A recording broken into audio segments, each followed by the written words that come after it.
साथियों, आप सभी का स्वागत है आपके अपने चैनल श्योर शॉर्ट मैथ में।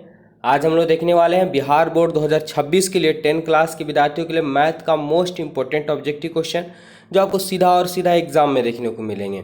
तो चलिए स्टार्ट करते हैं। और आप लोग बिहार बोर्ड 2026 देने वाले हैं तो हमारे चैनल से अवश्य जुड़ जाइए, क्योंकि यहाँ पे मैथ, साइंस, सोशल साइंस और हिंदी का ऑब्जेक्टिव पूरा का पूरा कराया जाएगा, वो भी चैप्टर बाय चैप्टर, साथ ही साथ मॉडल पेपर यानी PYQ क्वेश्चन पे आधारित सभी के सभी, एक नंबर भी नहीं कटने वाले हैं। तो चलिए आज मैथ का क्वेश्चन लिए हैं टॉप, जो आपको एग्जाम में सीधा देखने को मिलेंगे।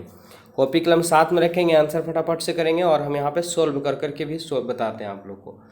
पहला क्वेश्चन हमारे पास कि 5 + √3 है, क्या है? क्या परिमेय संख्या, अपरिमेय संख्या, पूर्णांक है या इनमें से कोई नहीं, या इनमें से सभी? तो देखिए यहाँ पे राइट आंसर की बात करें कि आप दिमाग लगाएं कि 5 कौन संख्या परिमेय, क्योंकि 5/1 लिख सकते हैं परिमेय संख्या। 3 भी हमारे पास परिमेय संख्या, गिनती की सभी संख्या परिमेय संख्या हो जाती है।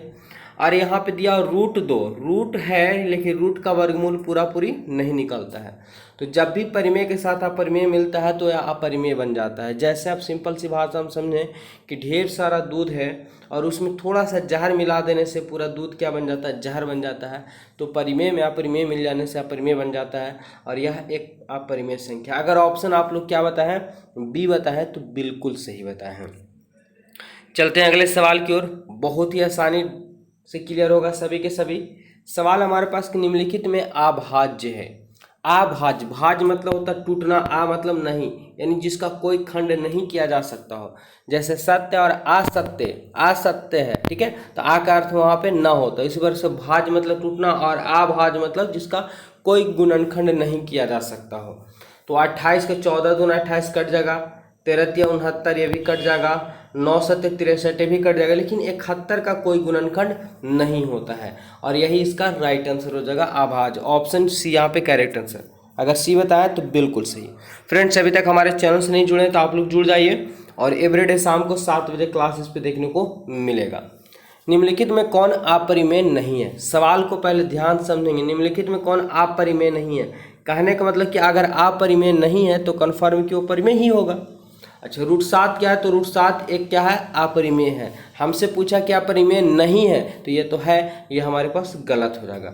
√13, तो √13 का अपरिमेय, लेकिन सवाल बोला कि अपरिमेय नहीं होना चाहिए। अच्छा, √25, तो √25 का वर्गमूल 5 होता है और 5/1 लिख सकते हो और यह क्या बन जाएगा? तो परिमेय संख्या बन जाएगा। तो अपरिमेय नहीं है, ये क्या है? परिमेय है, यानी यह इसका राइट आंसर हो जाएगा। अगर हम बात करें 31 का, तो 31 का वर्गमूल नहीं होगा, तो भी अपरिमेय है। तो आंसर की बात करें ऑप्शन यहाँ पे सी राइट आंसर हो जाएंगे। ठीक है, उम्मीद कर रहे हैं कि सभी को अच्छे ढंग से समझ में आ रहा होगा। चलिए आगे बढ़ते हैं। अगला सवाल, निम्नलिखित में से किस परिमेय संख्या का दशमलव प्रसार शांत होगा? बहुत ही आसान सवाल है ये और ध्यान से जरा समझने का प्रयास करेंगे। दशमलव प्रसार यानी जब भी बट्टा में दिया और भाग देने पर पूरा पूरी कट जाता है तो दशमलव प्रसार शांत कहलाता है। लेकिन भाग देने से आपको एक क्वेश्चन में 10 मिनट का समय लग जाएगा, हमें सीमित समय में ही बनाने हैं। तो इसका एक फॉर्मूला आता है, आप लोग बिल्कुल पढ़ चुके होंगे, P/2 के पावर m गुने 5 के पावर n। अगर इस रूप में कोई संख्या आ जाती है तो वह क्या बन जाता है? वह शांत हो जाता है। अगर हम बात करें तो ऊपर वाला आपको ज्यों का त्यों छोड़ देना है, लेकिन नीचे वाला अगर 15 तोड़ेंगे तो 3 गुने 5 आ जाएगा, 3 × 5 = 15। सिर्फ हमें 2 और 5 चाहिए था, ना कि इसमें 3 7। कोई भी संख्या 2 और 5 के अलावा अगर आ जाता है तो अशांत हो जाएगा, तो ये हमारे पास अशांत हो गया। सेकेंड ऑप्शन की बात करें तो 160 को तोड़ेंगे अगर हम, तो 2 से तोड़ते हैं क्या होगा? 80, 2 से तोड़ेंगे 40, 2 से तोड़ेंगे 20, 2 से तोड़ेंगे 10 और 2 से तोड़ेंगे तो 5 आएगा। यानी हमारे पास अगर बात करें तो ऊपर में 11 हो जाएगा, नीचे 2 का पावर कितना? तो 1 2 3 4 5, 2 का पावर 5 और 5 का पावर क्या है? तो 1 आएगा। और ये जस्ट टू जस्ट फॉर्मूला पे ही बैठ गया पूरा का पूरा। तो इस प्रकार से क्या हो जाएगा? शांत हो जाएगा। अगर और किसी की अगर हम बात करते हैं, 60 को अगर तोड़ने का प्रयास करेंगे तो आ जाएगा, उसमें 3 की मात्रा आ जाती है। ठीक है, अगर 35 तो 7 बचे 35, यानी इसमें 7 की मात्रा आ जाती है। तो इस प्रकार से क्या हो जाएंगे? सब अशांत होंगे। और आंसर की बात करें, आंसर यहाँ पे बी राइट आंसर हो जाएंगे। अगला क्वेश्चन है, यदि ए तथा बी, यानी यहाँ पे अल्फा और बीटा लिखा हुआ, ठीक है, तो अल्फा और बीटा द्विघात बहुपद x² + x, ध्यान देंगे क्या दिया हुआ? x² और +x - 2 के शून्यक हो तो शून्यक हो तो 1/α और 1/β का मान क्या होगा। तो देखिए ऐसे सवालों को एकदम ध्यान से बनाने का प्रयास कीजिएगा। 1/α प्लस 1/β है, क्या करेंगे तो दोनों को हम एलसीएम लेंगे, अल्फा इंटू बीटा हो जाएगा, बीटा यहाँ बढ़ जाएगा, बीटा से बीटा कट जाएगा तो अल्फा बचेगा। यानी हमारे पास ऊपर सजा के अगर हम लिखते हैं तो अल्फा प्लस बीटा होता है और नीचे में अल्फा इंटू बीटा होता है। ऊपर आप देख सकते हैं कि शून्यकों का योगफल, तो कौन सा शून्यक है, द्विघात बहुपद है, इसमें क्या होता है -b/a होता है, ठीक है, बट्टा शून्यकों का गुणनफल यानी c/a होता है। मेन लाइन का डबल नीचे है तो a से काटेगा, हमारे पास क्या आएगा -b/c आएगा। अब -b/c आए तो -b का मान क्या होगा, तो b का मान देखिए x, अब x क्या कुछ नहीं तो एक दिया होता है -1 हो जाएंगे और c का मान -2 हो जाएगा, ठीक है। माइनस से माइनस करेंगे तो 1/2, 1/2 कहाँ पे है, तो ऑप्शन ए इसका राइट आंसर। और जो पक्का आपको बोर्ड एग्जाम में 100% है कि ये पूछेगा ही पूछेगा। तो चलिए आगे बढ़ जाते हैं, फटाफट से देखेंगे अगला सवाल। क्वेश्चन नंबर 6 है कि बिंदु 6, -5 का भुज है। तो बिल्कुल आप लोग पढ़ चुके होंगे कि सबसे पहले हमारे पास क्या होता है, भुज होता है, ठीक है, भुज, उसके बाद ही क्या होता है, कोटि होता है। कहने का मतलब कि पहले x का मान होता है, उसके बाद y का मान होता है, यानी x को भुज बोला जाता है, y को कोटि बोला जाता है।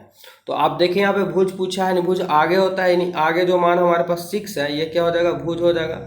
और कोटि की अगर हम बात करें तो -5 हो जाएंगे। हमसे पूछा भुज, तो 6 कहाँ पे है, ऑप्शन ए इसका राइट आंसर हो जाएंगे, ठीक है। तो उम्मीद कर रहे हैं कि ऐसे सवाल आएंगे तो 100% बनेंगे और पूछे जाएंगे, पक्का पूछे जाएंगे।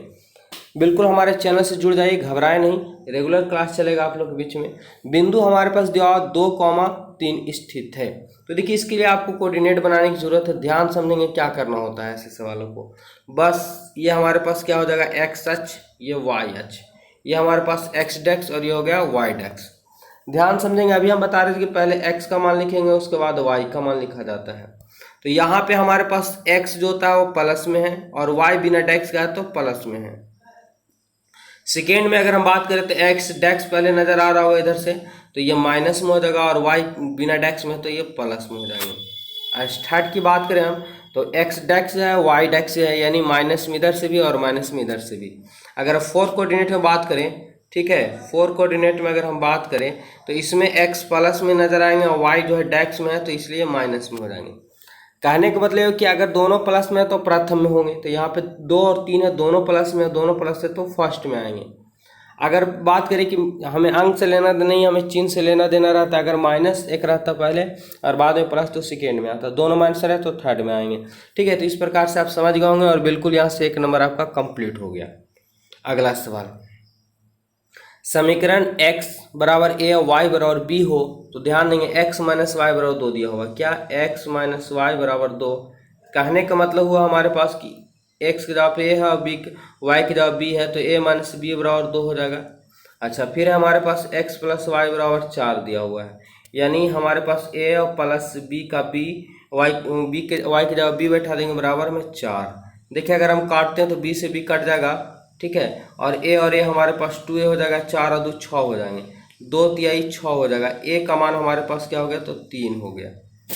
a का मान 3, तो बहुत सारे ऑप्शन नज़र आ रहे हैं, चलिए हम 20 का मान बैठा लेते हैं।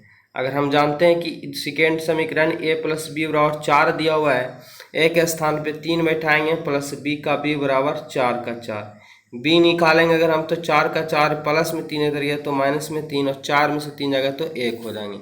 यानी कहने का मतलब ये हुआ कि x का मान हमारे पास, a का मान पहले 3 आया है और b का मान हमारे पास 1 आया, तो 3,1 कहाँ है, ऑप्शन इसका सी राइट आंसर हो जाएंगे, ठीक है। बहुत ही आसान होते हैं, बस थोड़ा सा दिमाग लगाएंगे और मैथ में तो आपको 100 में 100 लेके आ सकते हैं, 1 नंबर भी गलत नहीं होगा क्योंकि क्वेश्चन 200 नंबर के रहते हैं, आपको 100 ही ऑब्जेक्टिव बनाने हैं।